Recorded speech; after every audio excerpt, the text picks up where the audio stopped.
Excellence, Monsieur le Gouverneur, chers citoyens, chers membres du gouvernement, membres de la famille Tchatchoua, c'est avec une profonde tristesse que je me tiens devant vous. Au nom du gouvernement régional tout entier, je vous présente une fois de plus nos sincères condoléances face à cette grande perte qu'a subie toute la nation et le gouvernement de Makwa en particulier. Oui, Margaret Tchatchoua n'était pas seulement membre de la famille Tchatchoua, mais membre de toute la région de Makwa en général. Ayant exercé pendant plus de 20 ans dans cette région, elle a débuté en tant que conseillère régionale. Ensuite, elle s'est battue pour les droits des femmes et aussi a bataillé pour l'accès à l'éducation des jeunes dans les zones reculées. Toutes ces actions n'étaient que pour l'intérêt des Makwalais. Et amoureuse de son travail, c'est dans cette fonction qu'elle s'en est allée par cette maladie sournoise. Aujourd'hui, le gouvernement tout entier, la nation tout entière, nous pleurons cette figure emblématique, Margaret Tchatchoua. Nous lui souhaitons un repos éternel et que son âme retrouve tous nos ancêtres les plus vaillants afin que son voyage soit paisible. Repose en paix, brave femme.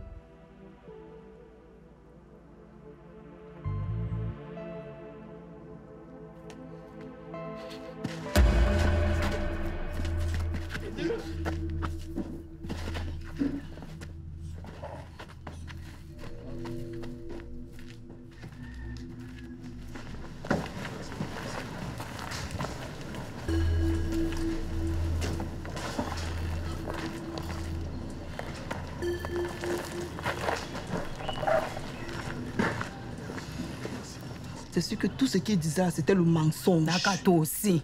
Comment tu peux dire ça? Pourquoi est-ce qu'il est donc tombé? Ah.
Ouais, ça va. J'ai été libéré. Aucune charge n'a été retenue contre moi. Mais par contre, je veux savoir pourquoi ce putain de ringa de faute est encore en vie. Pourtant, j'avais ordonné sa mort. C'est cette histoire de lettre que tu as voulu qu'il écrive qui lui a donné du temps de s'échapper après une longue bagarre. Si ce n'était que moi, on se débarrassait de lui avant qu'il n'écrive cette lettre. Merde.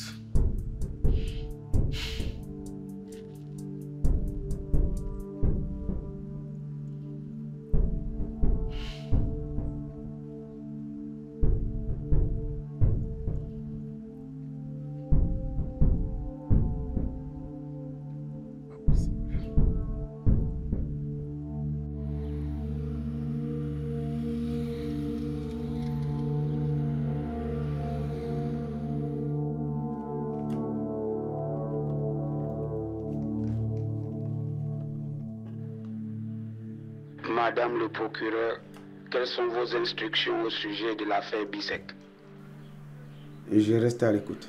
J'ai fait mettre le PDG de la société en cellule en attendant que tout se calme dans la famille du gouverneur. Mais Bissek et ce monsieur méritent la prison, mon procureur. On en reparle. Et je ne veux plus que tu m'interpelles à ce sujet. Laisse-moi te relancer, commandant. À vos ordres, mon procureur. Très bonne journée à vous. Bonjour à toutes les autorités, bonjour à tous les invités. Je prends la parole en tant que représentant de la famille Tchatchoua. Je suis le successeur de l'arrière-grand-père Tchatchoua. Margaret a toujours été une femme forte, une femme optimiste. Quand elle avait quelque chose en tête, elle faisait tout pour le réaliser. Aucun mot ne pourra définir l'amour qu'elle avait pour son prochain. Elle part aujourd'hui, elle laisse un grand vide dans notre cœur.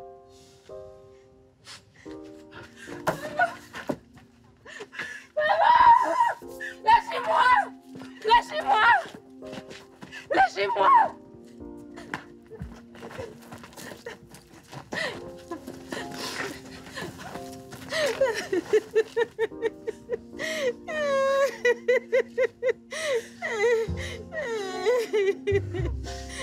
Calme-toi. Calme-toi, calme-toi, maman. Toi, je peux savoir ce que tu fais encore chez mon frère. Il me semble qu'il t'a demandé de partir, non? Bonjour, ma belle. Hé, arrête-moi ça. Madame, il est temps pour toi de libérer l'espace afin qu'on puisse installer la femme du gouverneur. Mon frère chéri, une femme qui saura faire honneur à cette famille. Pas les conneries que je vois devant moi, là.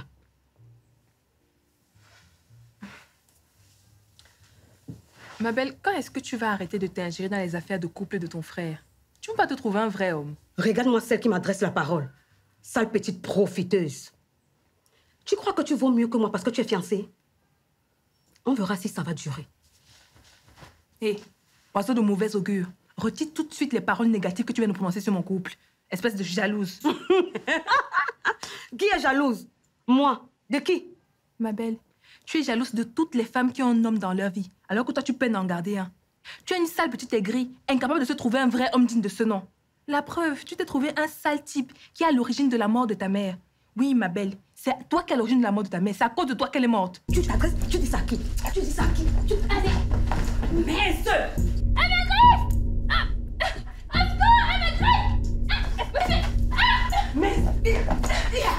Mince! Sale jalouse, sors d'ici! Mince! Sors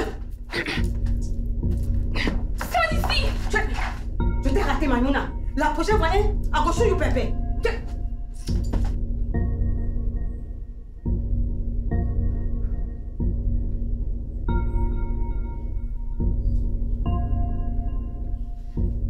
Mesdames et messieurs, nous avons l'immense honneur de vous annoncer que son Excellence le gouverneur de la région a fait de Madame Margaret Tchatchoua une héroïne régionale.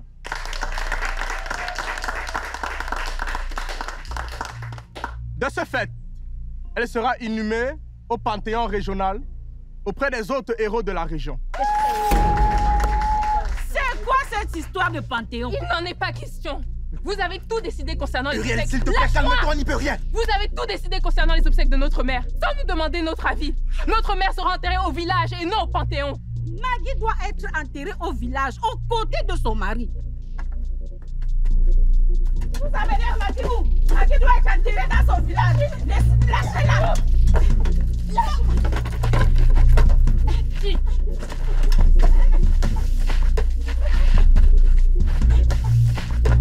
Lâchez-moi. Lâchez-moi. Calmez-vous, madame.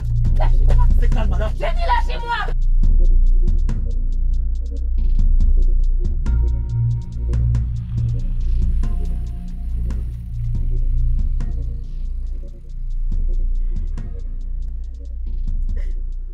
Maggie! Maggie, oh! La fin d'une vie. Tu vas où? Tu nous laisses avec qui? Aïe! Arrive à la SMD. Aïe! C'est trop douloureux. J'avais dit à maman de laisser la politique. Je lui avais dit de le faire pour son bien et pour nous. Là, voilà qu'on enterre. Ce sont les militaires qui ont lavé son corps, fait sa mise en bière. Je n'ai vu que la tête de son corps, ma propre mère. On ne nous a pas donné l'opportunité de bien porter notre deuil. On l'a enterré au Panthéon et non au village auprès de son défunt mari. C'est une insulte. Même si nous l'avions lavée, elle ne devait pas ressusciter. Écoutez, quand tu es dans la haute administration, tu n'appartiens plus à la famille. C'est évident après ta mort. Même ton corps, c'est l'État qui récupère. Nous devons être fiers qu'elle soit enterrée au Panthéon. C'est un honneur pour la famille. Admettons. Même nous laisser laver son corps, ça ne l'aurait pas ressuscité, certes. Mais au moins, nous serions plus bien la pleurer. Leur précipitation est louche. Yankee sous roche. La mort de maman est suspecte. Tais-toi donc et contrôle tes propos. Tu vas avoir les problèmes avec le gouvernement? Hein? Tu ne sais pas qu'on peut t'arrêter pour tes propos? Hein? Hé, maman! Maman!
Mais où est le vice-gouverneur?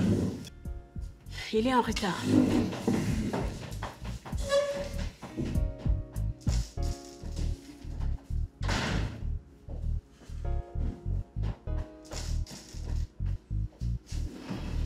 Monsieur le vice-gouverneur, vous êtes en retard. Je m'excuse, Madame la secrétaire générale. J'ai eu un petit souci en... Vos raisons ne m'intéressent pas. Le gouverneur est là depuis et c'est vous que nous attendions. Est-ce que vous trouvez normal que son Excellence attende pour un retard qui aurait pu être évité? Non, Madame la secrétaire générale. Qu'une telle attitude ne se répète plus jamais. Est-ce que c'est clair?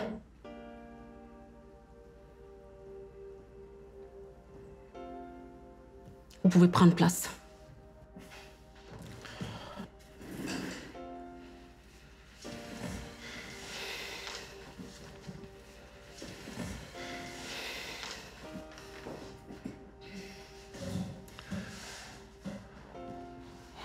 Bonjour, messieurs, dames.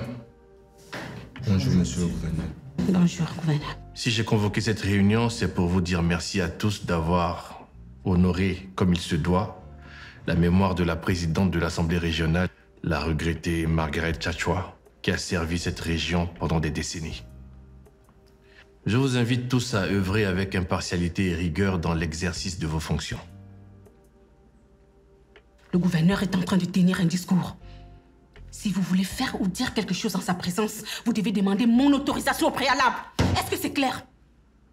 Oui, madame. Oui, madame la secrétaire générale.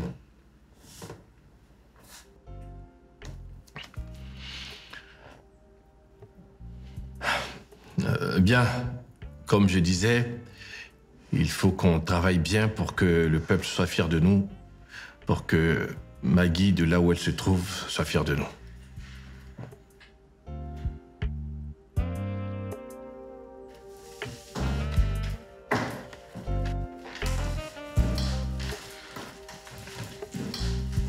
Bien, Maïmouna, je vous ai convoqué parce que, au cours de notre investigation, nous avons découvert que M. Soro Henry n'a jamais été malade. Il s'est fait interner dans un hôpital avec l'aide d'un médecin que nous avons d'ailleurs arrêté et mis en cellule. Pardon? Mais ce n'est pas possible. Je me suis moi-même rendue à l'hôpital, il était bien malade. D'ailleurs, l'infirmière m'a réprimandé parce que je lui ai fait faire trop d'efforts. Il simulait. C'est pas ça, cher monsieur? Henri? Et ce n'est pas tout. C'est M. Soro qui a envoyé les brigands chez Fosso avec pour mission de le tuer. Non, mon commandant, non. Vous allez un peu trop loin, là. Ok. J'avoue. Mais Maï, j'avoue avoir simulé ma maladie. Mais c'était dans le but de gagner ton affection. Tu sais, je t'aime toujours. Et ton indifférence me fait beaucoup souffrir. Mais de là à monter le meurtre de quelqu'un, mais ça ne passera jamais dans ma tête. Je ne peux pas tuer quelqu'un, Maï. Arrête!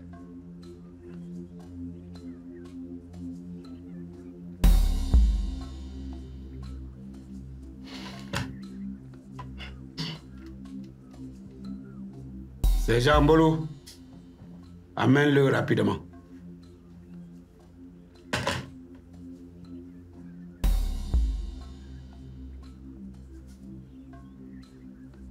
Avance. Bah, mets-toi là.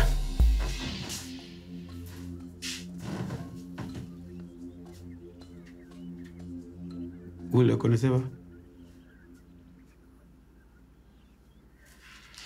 Monsieur, reprenez ce que vous nous avez dit. Oui, chef. C'est M. Henri Soro ici présent qui nous a payé pour éliminer un certain Fosso.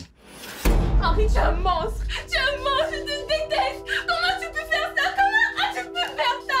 Comment tu peux faire ça, mon pote? Calmez-vous, madame! Je déteste Henri!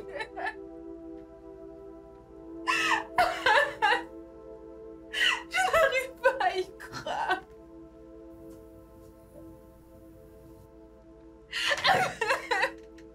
Salaud! Salaud!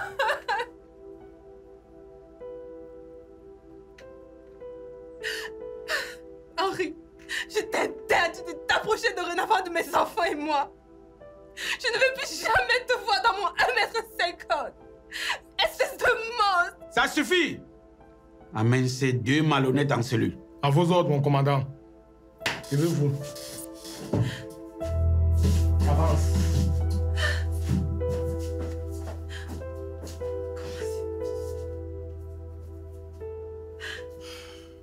Calmez-vous. Hein?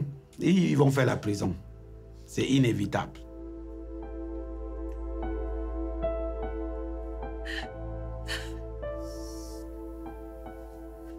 Je n'arrive pas à y croire, mon commandant. Hey. C'est vrai ce qu'on raconte partout. Hein? Les belles filles sont bêtes. Mais comment tu peux faire un enfant avec un idiot, un malhonnête comme ça? Vraiment, tu souilles la famille du gouverneur. Hein?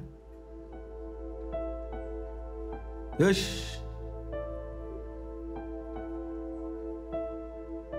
Balle! Balle!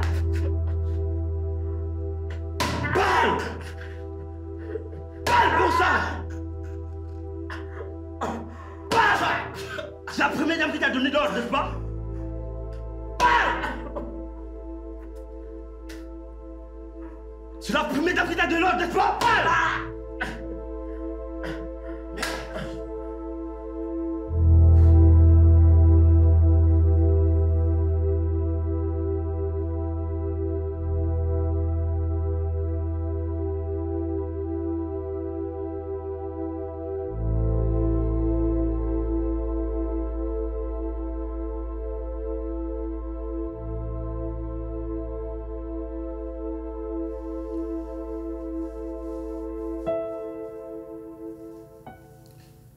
Tu m'as l'air préoccupé.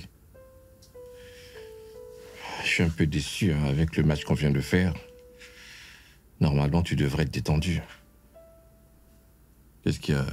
J'ai mal joué? J'ai pas marqué le nombre de buts que tu voulais, c'est ça? Non, c'est pas ça.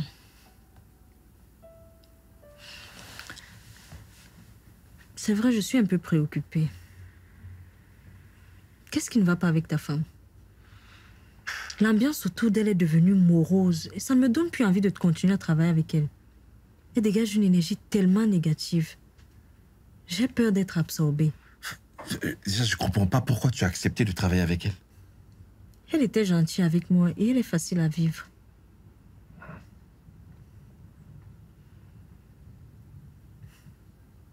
Mais selon toi, qu'est-ce qui est à l'origine de ce changement? C'est Fatima qui a fait tuer Maggie. Quoi? Pourquoi elle a fait ça? Par jalousie, certainement. Attends. Non. Je ne crois pas que Fatima puisse faire une telle chose. Elle ne ressemble pas à ce genre de personne. Tu la connais depuis combien de temps pour dire qu'elle en est incapable? Fatima m'a dit de sa propre bouche qu'elle tuerait Maggie. J'ai pas pris ça au sérieux comme toi parce que pour moi, elle était incapable de faire une chose pareille, mais je me suis trompé. Et ça a coûté la vie à Maggie. Ah, ça? La jalousie peut pousser à faire tellement de choses. Mais tuer? C'est extrême.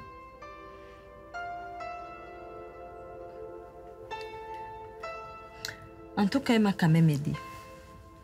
Parce que ta relation avec la vieille femme-là me dérangeait déjà beaucoup. Mais comment tu peux dire ça? Donc Maggie devait mourir. Je ne la voyais même plus. Bref. Toi et moi, on sait que ce n'est pas vrai ce que tu dis. Et je n'ai jamais souhaité la mort de Maggie. Mais bon, ça me fait une rivale à moi.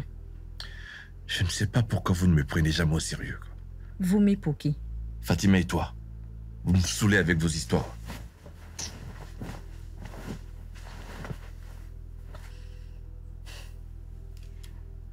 Laissons tomber alors, chérie. La semaine prochaine est propice pour moi pour concevoir. Tu viens mettre ta semence quand?